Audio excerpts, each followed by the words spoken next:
சிறப்பு அதிதியாக கலந்து சிறப்பித்துக் கொண்டிருக்கக்கூடிய மதிப்புக்குரிய அம்பாறை மாவட்டத்தினுடைய அகில இலங்கை ஜமியத்துல் உலமாவினுடைய அம்பாறை மாவட்டத்தின் தலைவர் மதிப்புக்குரிய அல்ஹாஜ் மௌலவி ஹாஷிம் ஷூரி மதனி ரியாதி அவர்களை அன்போடு அழைக்கின்றோம்.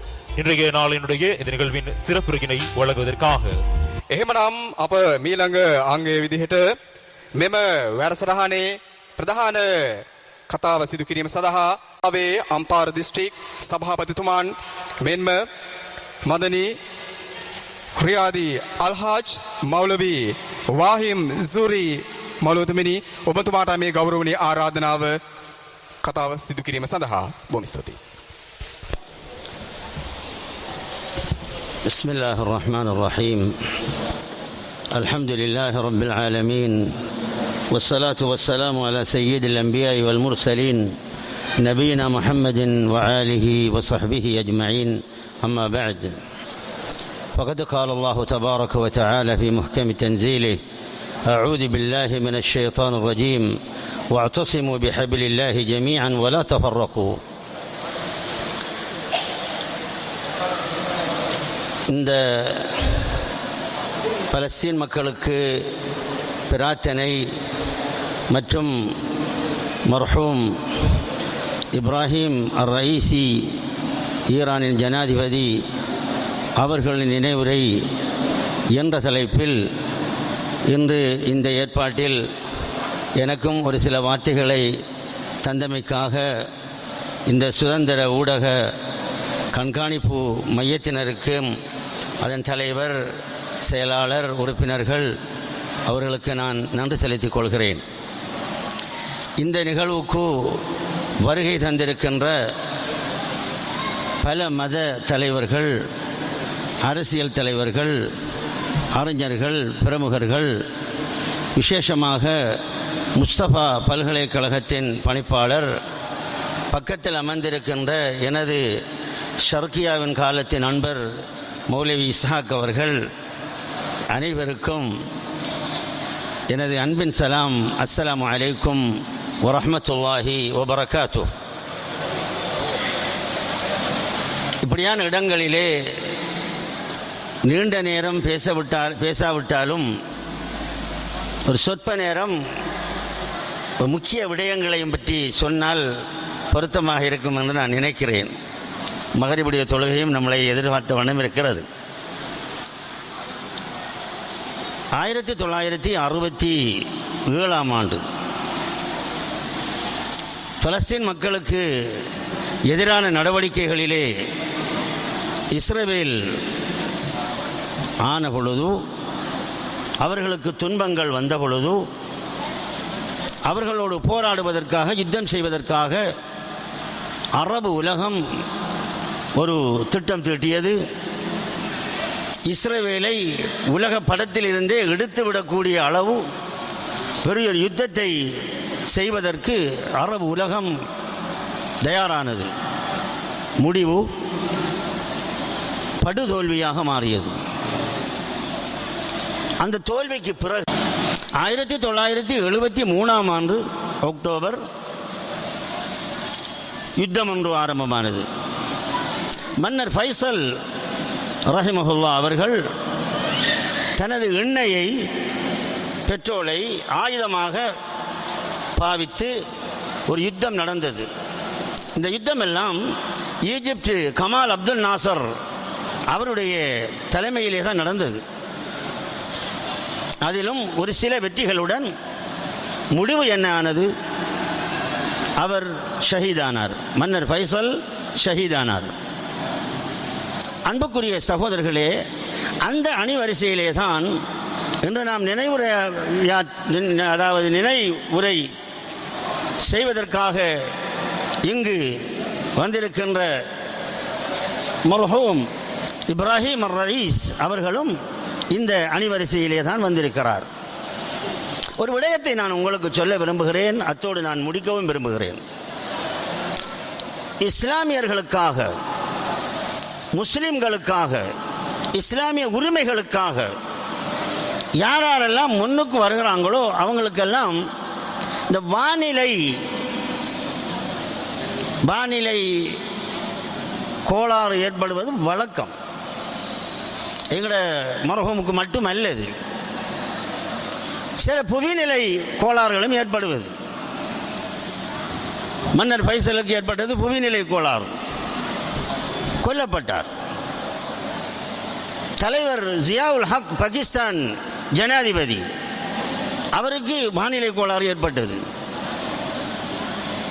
தலைவர் அஷ்ரப் வானிலை கோளாறு ஏற்பட்டது. தலைவர் இப்ராஹிம் அர் ரயீஸ் வானிலை கோளாறு ஏற்பட்டது. இந்த வானிலை கோளாறு ஏற்படுவது வளமையாகத்தான் இருக்கிறது. இன்னும் யாராருக்கு என்னென்ன கோளாறுகள் ஏற்பட போகுதுன்னு தெரியாது.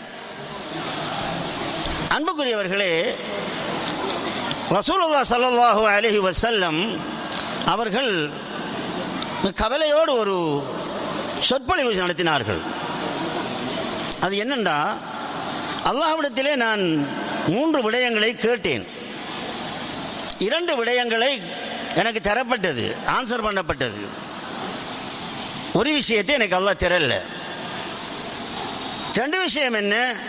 இந்த உம்மத்து அடியோடு அழிக்கப்படக்கூடாது யா அல்லாஹ் என்று கேட்ட பொழுது அல்லாஹ் சுப்ஹானஹு வ தஆலா அதுக்கு பதில் தந்துட்டான், ஓகேன்னு சொல்லிட்டான். இந்த உம்மத்து பஞ்சத்தால் அழியக்கூடாது, அழிக்கப்படக்கூடாது என்று கேட்டேன். அதற்கும் அல்ஹம்துலில்லாஹ் அல்லாஹ் தஆலா பதில் தந்துட்டான். இன்னும் ஒன்று கேட்டேன், இந்த உம்மத்துக்குள்ளேயே போட்டிகளும் பிரச்சனைகளும் பிளவுகளும் வராம இவங்களை பாதுகாப்பாயான்னு கேட்ட பொழுது அது உனக்கு இல்லை என்று அல்லாஹ் சுப்ஹானஹு வ தஆலா சொல்லிவிட்டான். நான் இப்பொழுது இந்த 1967ஐயும் இந்த ஹதீதையும் ஏன் கூறுகிறேன் என்று சொன்னால், இந்த உம்மத்திடத்திலே இருக்கின்ற ஒரே ஒரு பிரச்சனை ஒற்றுமை கிடையாது. 1981ஆம் ஆண்டு மக்காவிலே ஒரு இஸ்லாமிய மகாநாடு நடந்தது. அதில் ஒற்றுமையாகுவதில்லை என்பதின் பேரில் ஒற்றுமையானார்கள். மீண்டும் ஒரு முறை சொல்கிறேன், நாங்கள் முஸ்லிம் தலைவர்கள், முஸ்லிம் நாட்டு ஜனாதிபதிகள் இனிமேல் ஒரு நாளும் ஒற்றுமை ஆகுவதில்லை என்பதின் பேரில் ஒற்றுமையானார்கள் என்று அது வளமையாக சொல்வார்கள். அவங்க 1967 விடிய காலையில் 7-8 மணி அளவிலே பாரிய யுத்தம் நடக்க இருக்கின்ற பொழுது துப்புகள் கொடுக்கப்பட்டு பிளைட்டுகள் எழும்புவதற்கு முன்னாலே பிளேட் ஆக்கப்பட்டது. இதுதான் அங்கே நடந்தது. எனவே அதற்கு பிறகு என்ன நடந்தது? அரபு உலகம் எல்லாம் மௌனம்.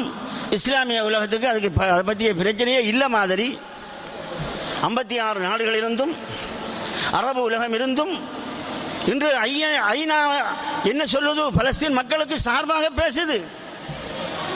உலக குற்றவியல் நீதிமன்றம் சார்பாக பேசுது.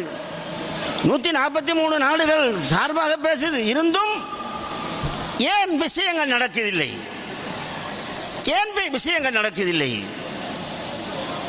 வீட்டோ பவர் உள்ள 5 நாடுகளில் பெரும்பாலானவர்கள் பலஸ்தீன் மக்களுக்கு சார்பாக பேசியும் ஏன் நடக்குதில்லை? அங்கே ஒரு விஷயம் இருக்கிறது.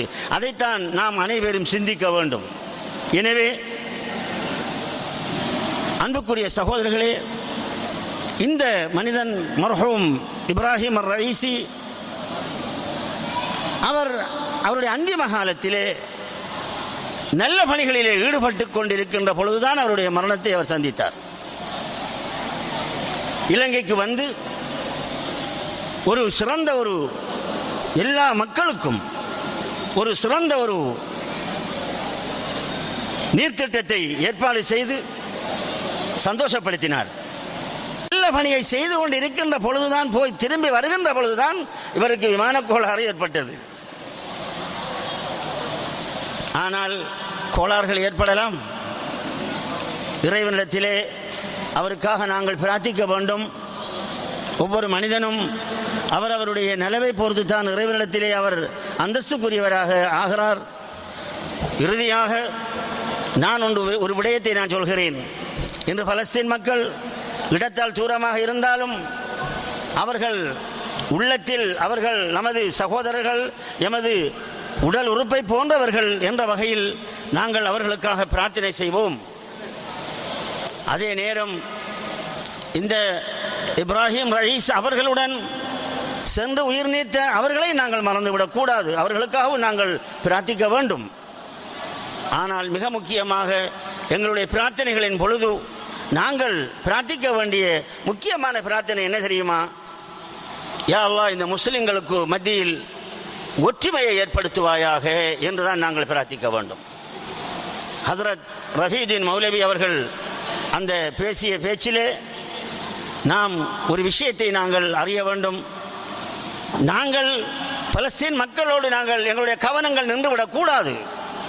இலங்கையிலும் கூட இவ்வாறான நிலைமைகள் முஸ்லிம்களுக்கு ஏற்பட தெரியாது. அல்லாஹு அலம், ஏற்படுமோ தெரியாது, ஆனால் ஏற்பட இருந்தது.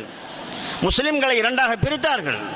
பாரம்பரிய முஸ்லிம் என்றும் இன்னும் என்ன முஸ்லிம் என்றும் பிரித்தார்கள். நான் ரஃபீதீன் ஹசரத் அவர்களும் ஒரு புத்தகம் எழுதியிருக்கிறார்கள். இதெல்லாம் தேவையில்லாத விஷயங்கள். அவர்களுக்கு நான் சொல்கிறேன், அறிவுறுத்தலாக சொல்கிறேன். அவருக்கு இளையவன் நான், அவர் என்னை விட மூத்தவர், அவரை நான் கௌரவப்படுத்துகிறேன்.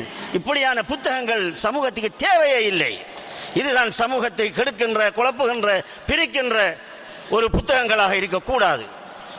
மன்னர் அப்துல்லாவுடைய காலத்திலே ஷியா சுன்னி என்ற ஒரு பிரிவு நமக்குள் இருக்கக்கூடாது என்பதற்காக மன்னர் அப்துல்லாவுடைய காலத்திலே மக்காவிலே ஒரு பெரிய மகாநாடு நடந்தது. ஹிவாருன் பைன ஷியத்தி வ அஹ்லி சுன்னத்தி வல் ஜமாஅ என்ற ஒரு ஹிவார் நடந்தது. நாங்கள் எல்லாம் அவைகளையெல்லாம் நாங்கள் அந்த வகையில் நான் அவரோடு ஒத்துப்போகின்றேன். அவருக்கு நான் நன்றி பாராட்டுகிறேன். ஷியா, சுன்னி, சூஃபி, முஸ்லிம், அந்த முஸ்லிம், இந்த முஸ்லிம், இவ்வாறான பிரிவுகள் நமக்கு தேவையில்லை. அன்பான சகோதரர்களே, நாங்கள் எல்லோரும் ஒரு கயிற்றின் கீழே இருக்க வேண்டிய காலம் இருந்தோம் என்று சொன்னா எங்களுக்குள் பிரிவு வராது. அல்லாஹ் சுப்ஹானஹு வ தஆலா